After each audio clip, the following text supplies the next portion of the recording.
Hola, hola, buenos días, Dios los bendiga a todos en el Señor. Este día que el Señor nos regala como primer viernes, primer viernes del mes de septiembre. Bendiciones a todas, a todos en el Señor que nos da esta bendición de un nuevo día para estrenar a los pies de su presencia en la luz, a los pies de su presencia en la gracia de la vida, a los pies de su presencia en la salud que nos regala. Todo viene de Él porque Él es dueño de todo lo que nos rodea, de todo lo que nos da. En este día del Señor, que se llama Misericordia, estamos celebrando a San Contardo Ferrini en el año 1902. Bendiciones a todos los contardos, las contar, no lo hay, ya es un nombre muy antiguo, 1902. Pues Dios los bendiga a todos los que han nacido hoy, pero no llevan ese nombre. Y pues yo que recuerde no lo he escuchado, contardo no lo he escuchado. Bueno, pues les invito a escuchar este canto en este día de gracia y bendición llamado Viernes, Viernes de la Misericordia, Viernes de su presencia santa y gloriosa. El Señor sea misericordioso con nosotros todo este caminar del día en su presencia. Escuchamos este canto. Gracias, Señor. Gracias, Señor. Gracias, Señor, por tu amor, por tu bondad. Te alabamos, te bendecimos, te adoramos, Señor. Dios poderoso, Dios de victoria, te alabamos, Señor.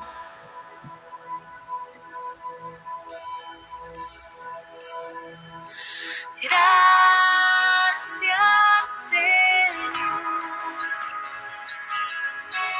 Gracias, Señor. Gracias, Señor, por tu amor, por tu bondad. Te alabamos, te bendecimos, te adoramos, Señor. Dios poderoso, Dios de victoria, te alabamos, Señor. Te damos gracias, Señor.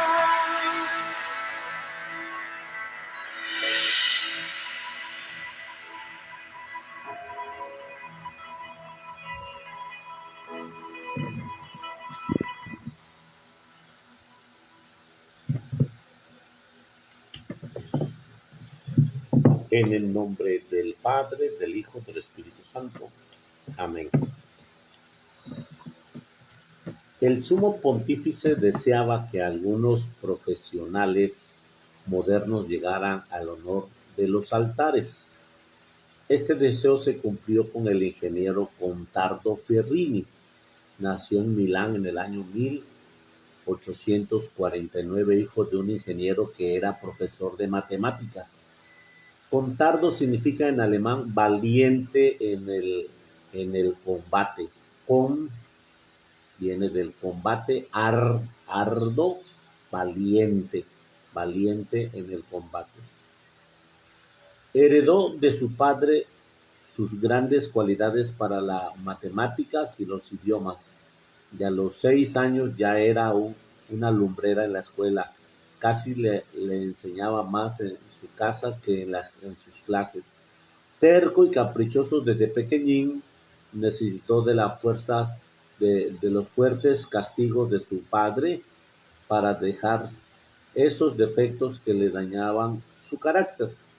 En los años de estudiante, los compañeros se admiraban de que no viniera con ellos enamorando a muchachas, y él le decía que ya tenía otras dos novias. Al fin, alguien vino a saber el nombre de ellas, era la ciencia y la santidad.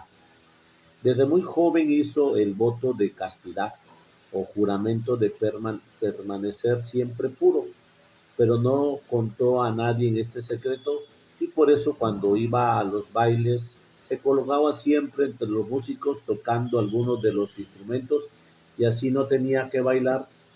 Las muchachas decían de él muy educado pero demasiado serio como para establecer un noviazgo con él, y no lograron enredarlo en los sentimentalismos. Contardo tenía una memoria privilegiada para aprender idiomas. Además del italiano, latín y alemán, se propuso aprender los idiomas de los cuales fue escrita la Biblia, hebreo, griego, y llegó a hablarlos y a entenderlos de manera admirable. A quien le preguntaba cómo había conseguido tal hazañas, le respondió: el Espíritu Santo ha permitido los esfuerzos que hice por aprender esos idiomas. Desde el día de su primera comunión con Tardo experimentó un cambio muy notable.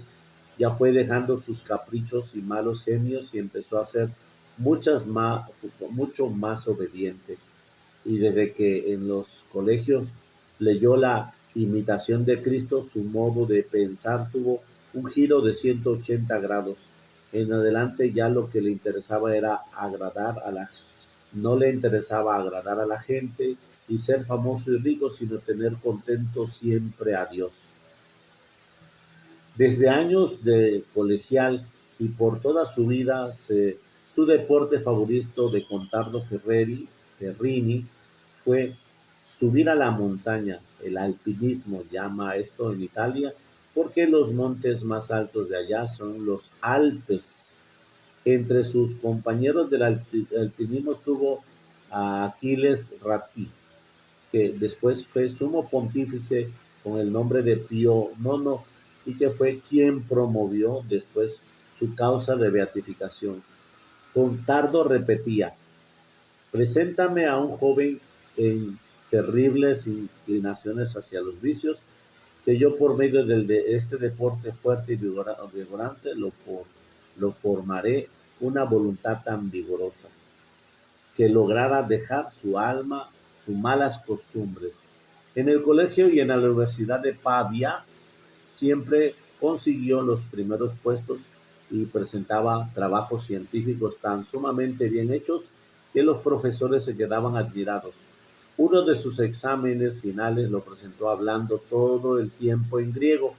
Con admiración de todos sus compañeros, le consultaban muy frecuentemente.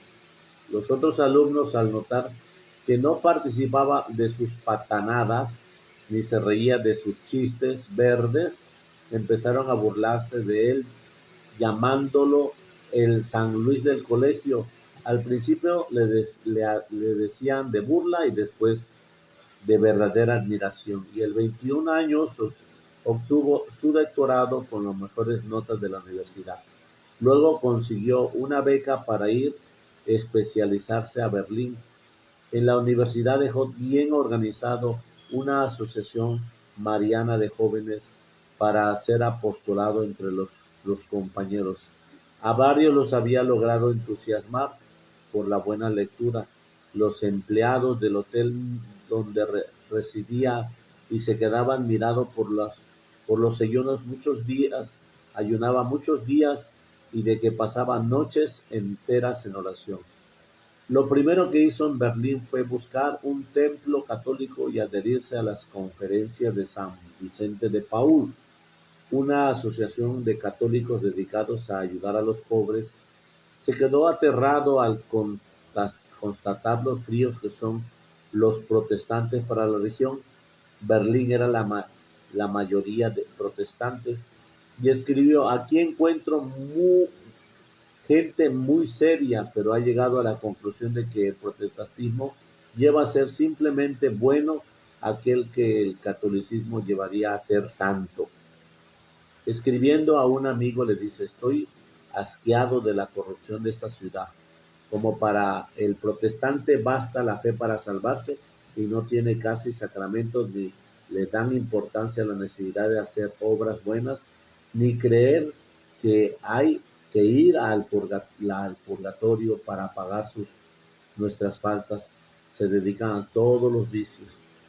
Terminada su especialización en Alemania, volvió a Italia y fue nombrado profesor de la Universidad de Pavia. Solo tenía 23 años. Antes de posesionarse, fue a Roma y tuvo la dicha de recibir la comunión de manos del Santo Padre León XIII. Las ganancias que conseguía como profesor las repartía entre los pobres. Sus padres le aconsejaron que buscara esposa y él le respondió: yo ya me casé con mi antigua novia, que ha sido siempre la ciencia. Habría podido añadir también que se había casado con la santidad, pero era muy humilde para decirle ahora. En Italia había leyes muy anticatólicas. Contardo se dio cuenta de que los católicos debían tener presente en las corporaciones, y empezó a hacer una campaña en favor de las ideas católicas, y luego fue elegido concejal de Milán y promovió fuertes iniciativas en favor del catolicismo. Con varios otros líderes católicos, promovió y apoyó la fundación de la Universidad Católica del Sagrado Corazón de Milán, que ha sido un gran apoyo de la religión. Las publicaciones de Ferrini fueron numerosas. Publicó más de 200 monografías o escritos sobre los temas determinados cada uno, que ocupan 5 gruesos volúmenes. Redactó también varios libros de texto. A sus alumnos les insistía en que un gran modo de hacer el bien a los demás es darle buen ejemplo, y él lo daba siempre. Un día, un sabio extranjero, al ver actuar, exclamó: ¿qué tiene ese profesor cuya actuación impresiona tan positivamente a los demás? Los estudiantes exclamaron: este es uno de los pocos profesores de la universidad que se atreverán a hablar de Dios en sus clases.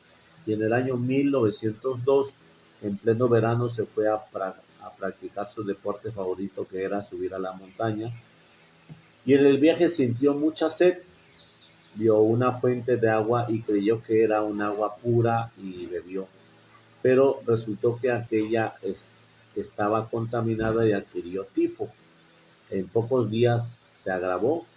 Mandó llamar al sacerdote y después de haber recibido los santos sacramentos, murió plácidamente el 16 de octubre del año 1902, con la satisfacción de haber cumplido siempre muy bien su deber y de haber hecho todo clase de sacrificios con tal de no ofender a Dios, de no manchar su alma de pecado.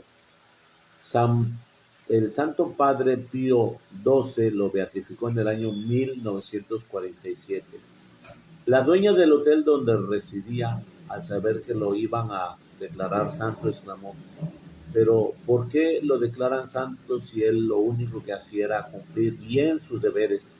Y el pontífice, al saber esto, contestó: es que eso es lo mejor definición de un santo, el que cumple bien sus deberes por amor a Dios.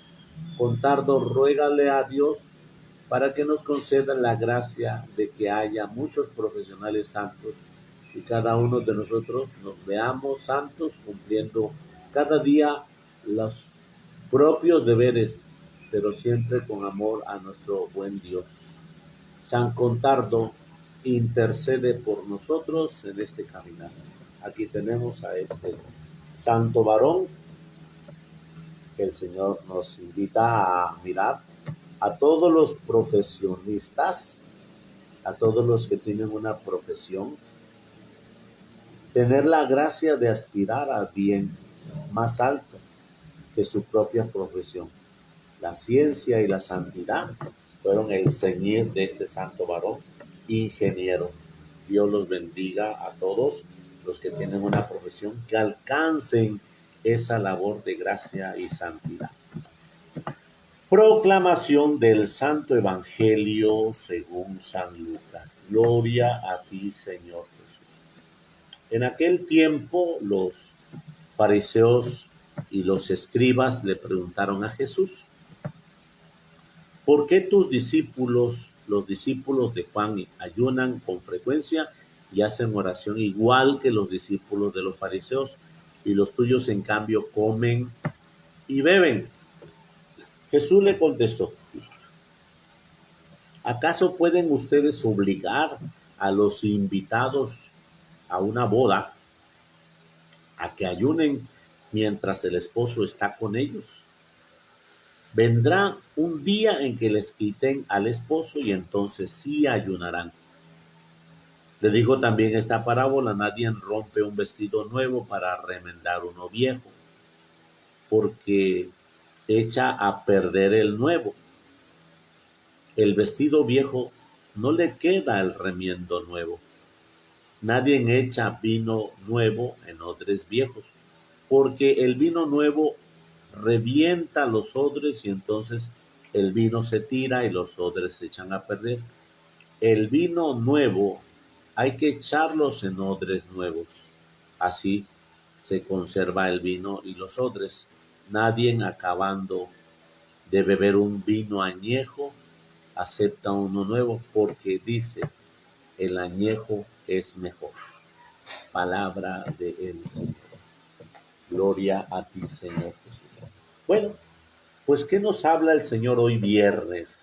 Viernes donde el Señor abre su corazón de esa herida de su costado, abre su corazón de esas heridas de sus manos, para mostrarnos que es un encuentro de la pasión, muerte de Jesucristo y de su resurrección, donde Él se entrega redentormente en el viernes para mostrarnos ese camino amplio de misericordia dentro de su redención. Ahora en este viernes nos está hablando el Señor sobre el tema de que algunos fariseos toman como estructura,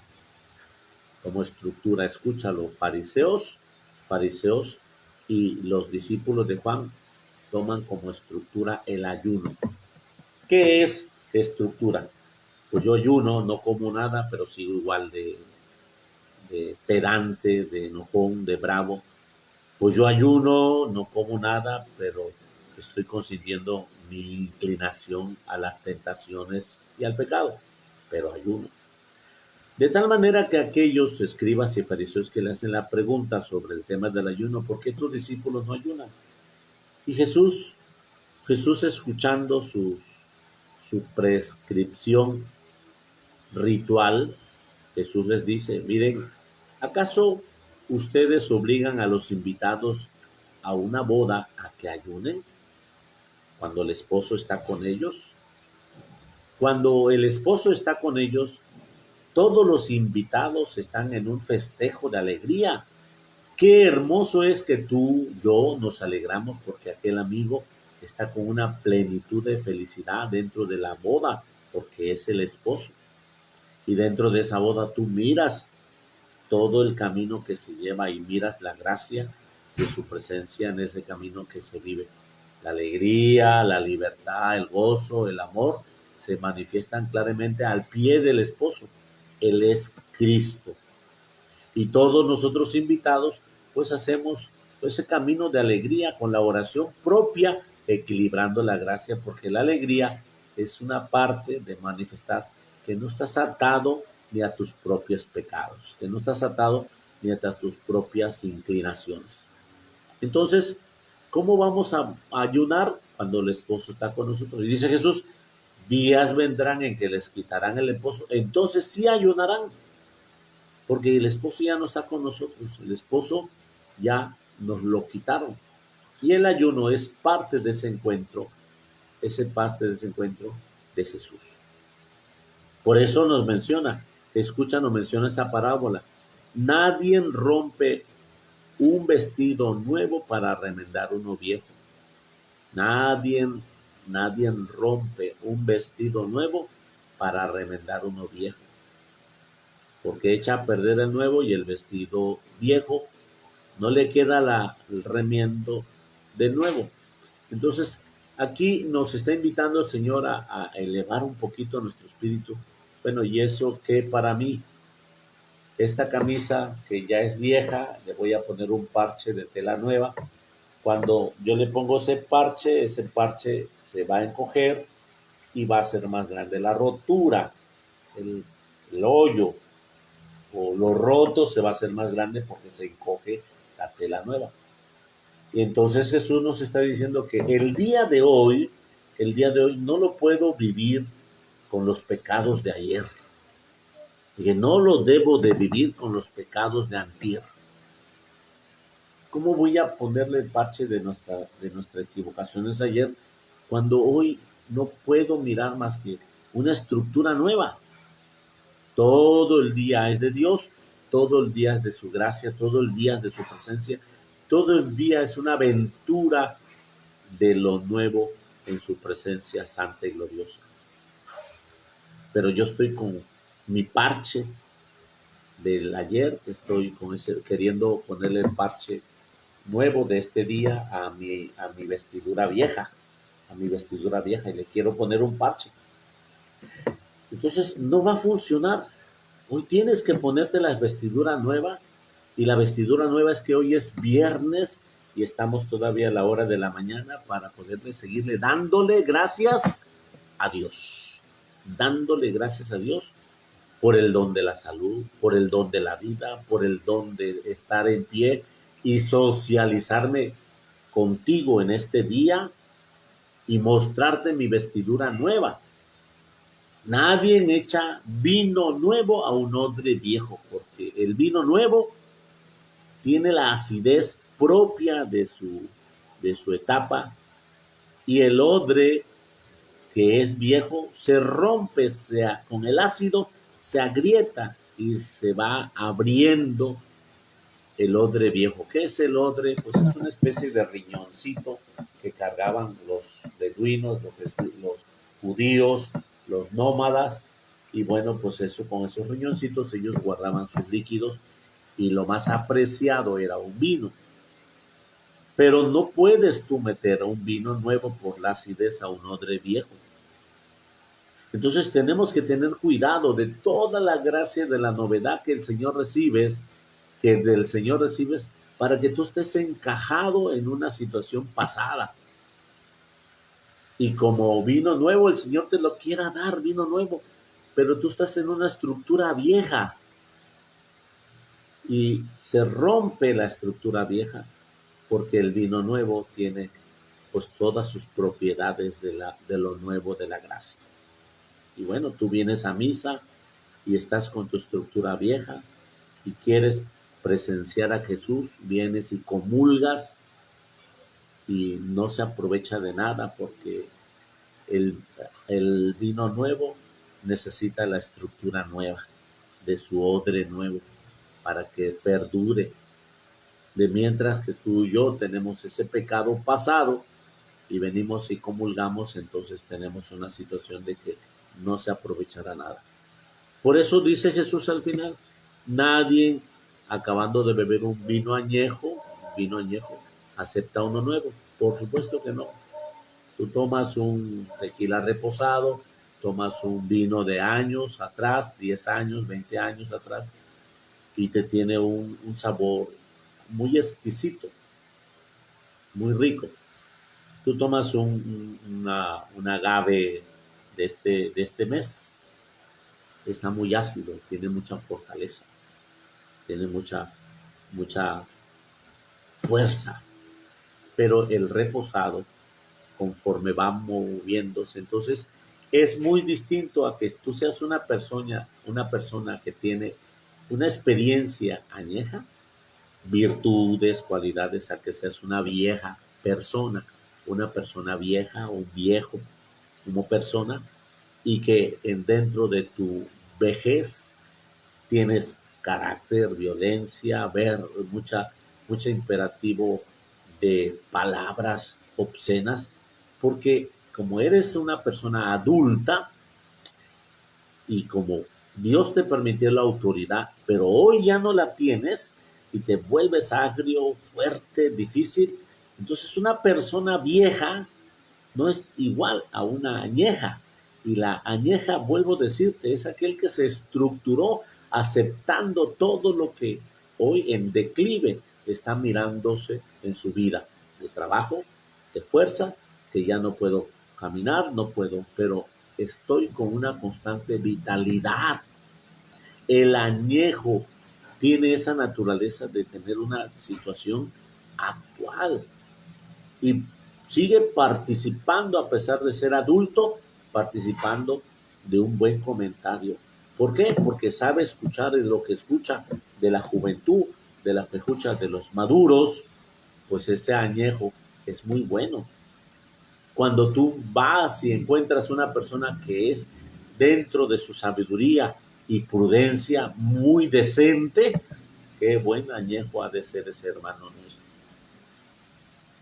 Pero si en cambio es una persona vieja, una persona que dentro de su estructura no ha dejado la violencia verbal, su carácter, su temperamento, sus ímpetus, pues es distinto a mirarte con virtudes o a mirarte con tus actitudes que no van. Entonces aquí Jesús nos está invitando que el camino de oración es una vestimenta, y dentro de esa vestimenta miremos que seamos alguna vez añejos, que podamos dar un buque a ciertas alturas de la vida, un buen consejo, un buen ejemplo, unas buenas palabras, unas buenas actitudes, como un añejo que es. Por ahí escuché yo otra vez un meme, es distinto ser un arte. Dice por ahí, a ver, déjame recordar bien las líneas, como dice, hay hombres y mujeres guapas y hermosas que están presentes por su belleza y esplendor, pero hay obras de arte de hombres que en cierta edad se conservan hermosos, no por su belleza, sino por su vida, y eso puede ser el añejo, por sus palabras, por sus tratos. Y esa es una obra de arte, mirarte en esa etapa. Bueno, pues hoy Jesús nos está invitando a permanecer en esa vestimenta de gracia, en ese camino del Señor, como una persona que sabe vivir sus principios hasta el final de sus vidas. Y no sus principios nada más en la juventud, sino hasta el final de sus vidas, esos principios morales, intelectuales y espirituales. Que el Señor esté con vosotros y con su Espíritu. La bendición de Dios Todopoderoso, Padre, Hijo y Espíritu Santo, descienda sobre vosotros y permanezca para siempre. Feliz viernes para todos, hermanos. Dios los bendiga. Parroquia de Cristo Rey Nuestra Señora del Carmen, Diócesis de Veracruz, Puerto. Bendiciones. Los quiero. Bye. Feliz viernes para todos. Nos vemos en un momento de la tarde.